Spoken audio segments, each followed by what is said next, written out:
ஒரே ஒரு மாவட்டத்திற்கு மட்டும்தான் நம்முடைய தமிழ்நாட்டுடைய முதலமைச்சர் சாதாரணமாக நடந்து போனால் அது பேரணியாக இருக்கும், உட்கார்ந்து பார்த்தா பொதுக்கூட்டமாக இருக்கும், நின்று பேசினா மாநாடாக இருக்கும் என்று சொன்னார். அந்த மாவட்டம் தான் நமது கிழக்கு மாவட்டம். அதை வழிநடத்தக்கூடியவர் எனது அன்பிற்கும் பாசத்திற்கும் கூறிய அண்ணன்.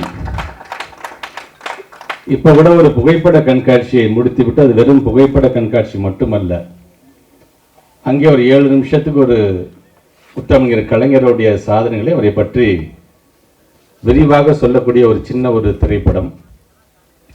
அதன் பிறகு வெர்ச்சுவல் ரியாலிட்டி மூலமாக இந்த அரசாங்கம் என்ன செய்கிறது என்பதை காட்டுகின்ற அந்த ஒரு திட்டம் என்று மிக அழகாக மிக சிறப்பான முறையில் அதை ஏற்பாடு செய்திருந்தார்.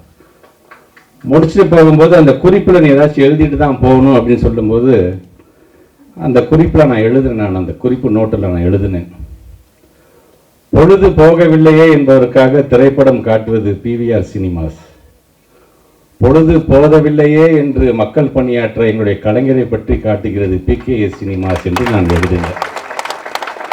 அதை சொன்னோன்னா அப்படியே இருக்க கட்டி பிடிச்சிக்கிட்டாரு. ஏனென்றால் எத்தனையோ மாவட்ட கழகங்கள், 72 மாவட்ட கழகங்கள் இருக்குது என்று சொன்னால் ஏதோ ஒரு விதத்தில் அவர்களுடைய சக்திக்கு மீறியோ அவர்களுடைய சக்திக்கு ஒரு நிகழ்ச்சியை நடத்துவார்கள் என்று சொன்னும் பொழுது, இவர் எப்படி இதுக்குன்னு தனியாக ஒரு டீம் வச்சிருப்பாரு, எங்கே உட்காந்து யோசிக்கிறாருன்னு கூட தெரியல. ரொம்ப அழகாக ஒரு முரசொலி மாதிரி ஒரு ஆஃபீஸ், அதில் முத்தமிழ் கலைஞர் அமர்ந்திருப்பது போன்ற மிக ஒரு சிறப்பான முறையில் இன்றைக்கு இந்த மாவட்ட கழகத்தை வழிநடத்தி கொண்டிருக்கின்றார். ஸ்டூடெண்ட்ஸ், நீங்கள் ஒன்றையும் தெரிஞ்சுக்கணும், இங்கே நம்முடைய கவிஞர் சொல்கிறது மாதிரி தான், ஒவ்வொரு நிர்வாகியுடைய பெயரையும் பார்க்காமல் அவர் படிக்கிறார் என்று சொன்னால் அந்த லீடர்ஷிப் குவாலிட்டி எப்படி இருக்கிறது. அங்கே இருக்கின்ற மேனேஜ்மெண்ட், அவர் எங்கேருந்து இதை ஏன் உள்வாங்கிறார், ஏன் அவர் மனசில் உங்களுடைய பெயர்லாம் வருது, யாரையும் விட்டு விடாமல் தலைமை தாங்கக்கூடிய முரளியிலிருந்து ஒட்டுமொத்தமாக இங்கே வருகை தந்திருக்கிற நம்முடைய சட்டமன்ற உறுப்பினர், நாடாளுமன்ற உறுப்பினர் தயாநிதி மாறன், நம்முடைய வணக்கத்துக்குரிய மேயர் பிரியாராஜன், நமது சட்டமன்றத்தினுடைய உறுப்பினர்கள் பாசத்துக்குரிய அண்ணன் தாயகம் கவி அண்ணன் அவர்கள், வெற்றி அவர்கள், சாமுவேல் அவர்கள், முன்னாள் சட்டமன்ற உறுப்பினர் அண்ணன் ரவி அவர்கள், அன்பு சகோதரர் தமிழன் பிரசன்னா என்று ஒவ்வொருத்தரையும் இந்த நிகழ்ச்சிக்கு வந்திருக்கின்ற எல்லாத்தையுமே யார் யாரெல்லாம் சிறிய அளவில் பங்காற்றிருக்காரோ அவங்க பேரையும் எடுத்து சொல்றாரு. ஸோ இதெல்லாம் எப்படி என்பதை தயவுசெய்து நீங்கள் சிந்தித்து, எத்தனையோ கட்சிகள் இருக்கின்றது, எல்லா கட்சிக்கும் ஒரு தலைவர் இருக்கிறாங்க, அந்த தலைவருக்கான ஒரு பாராட்டு விழாவோ பிறந்தநாள் விழா கொண்டாடிட்டு தான் இருக்கிறாங்க, அவங்க லெவலுக்கு கொண்டாடுறாங்க. ஆனால் இன்றைக்கு ஒரு ஆளுங்கட்சியாக வந்த பிறகு, அதான் ஆளுங்கட்சி ஆகிட்டோம் 5 வருஷம் கழிச்சு அதுக்கப்புறம் மக்களை பார்த்திக்கலாம் என்று எண்ணக்கூடியவர்கள் நாங்கள் அல்ல. ஏதாவது ஒரு காரணத்திற்காக ஏதாவது விதத்தில் நம்மளால் முடிந்த நலத்திட்டங்களை செய்ய வேண்டும் என்று எண்ணக்கூடியவர்கள் நாங்கள் என்று சொன்னால் எங்களை வழிநடத்தக்கூடிய தலைவர் எப்படிப்பட்டவராக இருப்பார் என்பதற்கு ஒரு காட்சி தான் இங்கே இருக்கின்ற நீங்கள் இந்த மேடை. குறிப்பாக இந்த மேடையில் நின்று பேசுவது என்பது எங்களுக்கான ஒரு தனி பெருமை. இங்கே பேசுவது போல தான் நம்முடைய மாண்புமிகு அமைச்சர் அண்ணன் சேகர்பாபு அண்ணன் சொன்னது போல இந்த நான் முதல்வன் திட்டம் உருவாகின மேடை இந்த மேடை. இங்கே நின்று தான் முதலமைச்சர் உரையாற்றினார், அந்த திட்டத்தை தொடங்கி வைத்தார். அது எப்படி தெரியுமா, 2022 மார்ச் மாதம் 1ஆம் தேதி அவருடைய பிறந்த நாள்.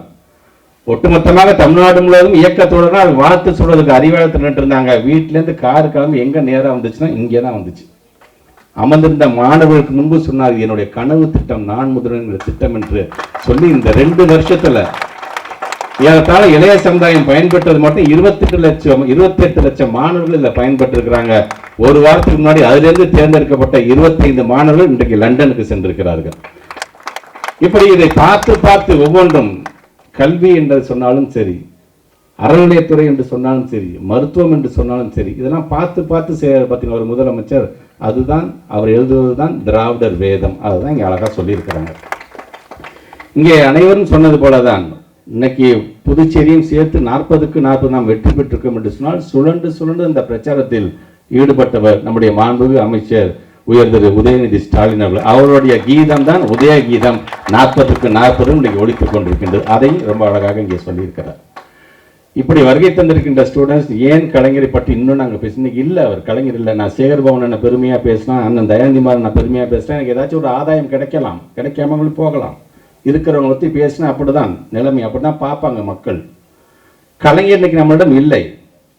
ஆனால் கலைஞரை பற்றி நாம் பேசுகின்றோம் என்று சொன்னால் அவர் தீட்டிய திட்டங்கள் இன்னமும் தமிழ்நாட்டில் மட்டுமல்ல ஒட்டுமொத்த உலகத்திற்கும் வழிகாட்டியாக இன்னமும் திகழ்ந்து கொண்டுதான் இருக்கின்றது. அதனால் அவரை நாம் கொண்டாடுகின்றோம். பல கூட்டங்கள் நான் சொல்றதான், ஒரு காலத்துல நீ என்ன சாதின்னு கேட்டாங்க அப்படின்னு சொன்னா நீ படிக்க கூடாதுங்கிறதுக்காக கேட்டாங்க. இன்னைக்கு நீ என்ன சாதின்னு கேட்கறாங்கன்னு சொன்னா உனக்கு இடஒதுக்கீடு தரேன், வா படிக்க வா, கல்வி மட்டுமல்ல வேலை வாய்ப்புகளும் தருகிறேன் என்பதை மாற்றி காட்டினார் பாத்தீங்களா கலைஞர். அந்த கலைஞருக்காக தான் அவருடைய புகழை போற்றுகிற விதமாக வருகை தந்த ஸ்டூடெண்ட்ஸ் தயவு செய்து ஒரு முறையாவது போய் கலைஞருடைய நினைவகத்தை போய் பாருங்க. ஏதோ கட்சிக்காரனாக எங்களுடைய தலைவருடைய நினைவகத்தை போய் பாருங்கிறதுக்காக நான் சொல்ல, தயவு செஞ்சு போய் கீழே அண்டர் கிரவுண்டில் அவர் என்னென்ன ஒவ்வொரு காலகட்டத்திலும் என்னென்ன திட்டத்தை எப்படியெல்லாம் கொண்டு வந்திருக்காரு கொஞ்சம் போய் தயவு செஞ்சு அதை படித்து பாருங்கள். இன்னைக்கு நீங்கள் என்ன திட்டம் கொண்டு வந்தாலும் அதெல்லாம் 1971, 72, 69 ஃபர்ஸ்ட் அவர் சிஎம் வரும்பொழுது அதற்கெல்லாம் ஃபர்ஸ்ட் அதுக்கு அடித்தளமிட்டவர் யாருன்னு பார்த்தீங்கன்னா அவராக தான் இருக்கும். அது சட்டமன்றத்தில் நாங்கள் பேசும்பொழுது எதிர்கட்சியை சாங்க எந்திரிச்சு இது எங்களுடைய ஆட்சியில் கொண்டு வந்து அவங்க பேசினாங்க அப்படின்னாலே அது 1971 ஏற்கனவே கலைஞர் கொண்டு வந்ததாகத்தான் இருக்கும். அப்படி எல்லா விதத்திலும் ஒரு வழிகாட்டியாக இருக்கக்கூடிய நம்முடைய முத்தமிழர் கலைஞர் அவருடைய காலம் அவர் இருந்தனால தான் இன்னைக்கு திருநங்கைகளாக இருந்தாலும் சரி, பெண்கள் இன்னைக்கு சமமாக மதிக்கப்படுவதாக இருந்தாலும் சரி, ஒடுக்கப்பட்ட பிற்படுத்தப்பட்ட மாணவ செல்வங்கள்லாம் இன்னைக்கு கல்வியில் உயர்ந்த நிலைக்கு வருகிறது என்று சொன்னாலும் சரி, அல்லது ஐடி கம்பெனியில் இன்னைக்கு ஒவ்வொரு வெளிநாடுக்கும் சென்று இன்னைக்கு பணியாற்றி கொண்டிருக்கிற மாணவர்கள் அவர்களுடைய அந்த வளர்ச்சியாக இருந்தாலும் சரி, விவசாயிகளாக இருந்தாலும் சரி, எல்லாருடைய உயருக்கும் காரணம் யார் என்று சொன்னார் கலைஞர் கலைஞர் கலைஞர். அதனால தான் அந்த கலைஞருடைய புகழை நாங்கள் பார்க்கிறோம். ஒவ்வொரு வருஷம் 5 வருஷத்துக்கு ஒரு தடவை ஏதாச்சும் ஒரு விதத்தில் ஆட்சி மாற்றம் ஏற்பட்டுக்கிட்டே தான் இருக்கும். ஆனால் ஒவ்வொரு ஆட்சி மாற்றம் ஏற்படும் போதும் யார் அடுத்த தேர்தலை பற்றி சிந்திக்கிறார்கள், யார் அடுத்த தலைமுறையை பற்றி சிந்திக்கிறார்கள் என்பதை நினைத்து பார்க்க வேண்டும் என்பதற்காகத்தான் உங்களிடம் இதை எடுத்து சொல்றோம். மிக அழகாக இந்த நிகழ்ச்சியினுடைய நோக்கத்தை நம்முடைய மாண்புமிகு அமைச்சர் இங்கே எடுத்து சொன்னார்கள். எதற்காக இந்த 40-40 நாங்கள் வெற்றி பெற்றிருக்கோம், அது இளைய சமுதாயம் உங்களுடைய பங்கு எவ்வளவு இருந்தது, நீங்கள் இன்னும் தெரிந்து கொள்ள வேண்டியது எவ்வளவு, ஏன் நாங்கள் திமுக காரணம் ஒரு திமுறா ஏன் இருக்கிறோம், நாங்கள் ஏன் நாங்கள் பேசுகிறோம், நாங்கள் கொண்டு வந்திருக்கின்ற திட்டங்களை எங்களை பேச வைக்கிறது. ஆக நாங்கள் எங்கே போனாலும் ஏதாச்சும் மக்கள்கிட்ட கேள்வி கேட்டால் எங்களால் அவர்களை சமாளிக்கின்ற அளவுக்கு பதில் சொல்ல முடியும் ஏன்னா நாங்கள் செஞ்சுருக்கிறோம். நாங்கள் ஆக இளைய சமுதாயம் நீங்கள் உங்களை உடனே எங்கள் கட்சிக்கு வாங்க எங்களுக்கு ஓட்டு போடுங்கன்னு சொல்றதுக்காக உங்களுக்கு உட்கார வச்சு நாங்கள் இந்த நிகழ்ச்சி நடத்த தயவுசெய்து சிந்தித்து பாருங்கள். பெரியார் சொன்ன மாதிரி தான், நாங்களே சொன்னாலும் நம்பாதீங்க, நீங்கள் உங்களுக்கு இருக்கின்ற அறிவை பயன்படுத்தி கொண்டு, ஏன் இன்னைக்கு தான் ஸ்மார்ட் ஃபோன் வச்சிருக்கீங்களா, கூகுள் இருக்குல்ல, இவங்கெல்லாம் சொல்றது உண்மையா, நீங்கள் போய் செலக்ட் பண்ணி பாருங்க, சர்ச் பண்ணி பாருங்க, ஆமாப்பா இவங்க சொல்றது உண்மையா இல்லையா, நீங்களே அதை தெரிந்து கொள்ளுங்கள் என்பதற்காக இதை சொல்கின்றேன். அது குறிப்பாக ஆட்டோ ஓட்டுநர்களுக்கான நிகழ்ச்சி இது கிட்டத்தட்ட இது 2வது நிகழ்ச்சியாக இந்த மாவட்டத்தில் நான் கலந்துக்கிறேன்.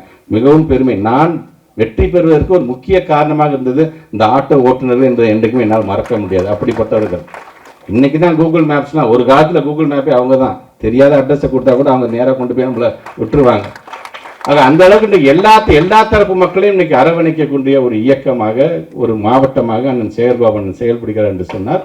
அவரை வழிநடத்தக்கூடிய அவருடைய ஆசானாக இருக்கக்கூடிய மாண்புமிகு தமிழ்நாட்டு முதலமைச்சருக்கு அந்த பெருமை சேரும். அதை தொடர்ந்து நம்முடைய தமிழ்நாட்டுடைய முதலமைச்சருடைய கரத்தை வலுப்படுத்துவோம். அரசியல் கட்சி தேர்தல் வெற்றி என்று வரும்பொழுது நாங்கள் உழைச்சி எப்படி நாங்கள் வாங்கிடுவோம். ஆனால் எதற்காக இந்த கட்சிக்கு ஓட்டு போட வேண்டும் என்பதை சிந்தித்து பார்ப்பதற்காகத்தான் இன்றைக்கு இது போன்ற நிகழ்வை நாங்கள் நடத்தி கொண்டிருக்கின்றோம். எங்கள் வேலையை நாங்கள் சரியாக பார்க்குறோம். உங்கள் வேலை படிப்பில் அதிகமாக கவனம் செலுத்துங்கள், பெற்றவர்களுக்கு பெருமை தேடி தாருங்கள், சுற்று வட்டாரங்களுக்கு பெருமை தேடித்தார்கள், குறிப்பாக நம்முடைய ஆசிரியர் பெருமக்களுக்கு பெருமை தேடித்தார்கள் என்று சொல்லி இந்த நல்ல நிகழ்வுக்கு என்னை அழைத்து பெருமைப்படுத்திருக்கின்ற மாவட்ட கழகத்திற்கும் மாண்புமிகு அமைச்சர் அவர்களுக்கும் நன்றியை தெரிவித்து இந்த உரையை நிறைவு செய்கிறேன். நன்றி, வணக்கம். பாதகம் செய்பவரை கண்டால் நாம் பயங்கொள்ளலாகாது பாப்பா, மோதி மிதித்து விடு பாப்பா, அவர் முகத்தில் உமிழ்ந்து விடு பாப்பா. அண்மை செய்திகளை உடனுக்குடன் தெரிந்து கொள்ள இணைந்திருங்கள் இயம்நாடு தொலைக்காட்சியுடன்.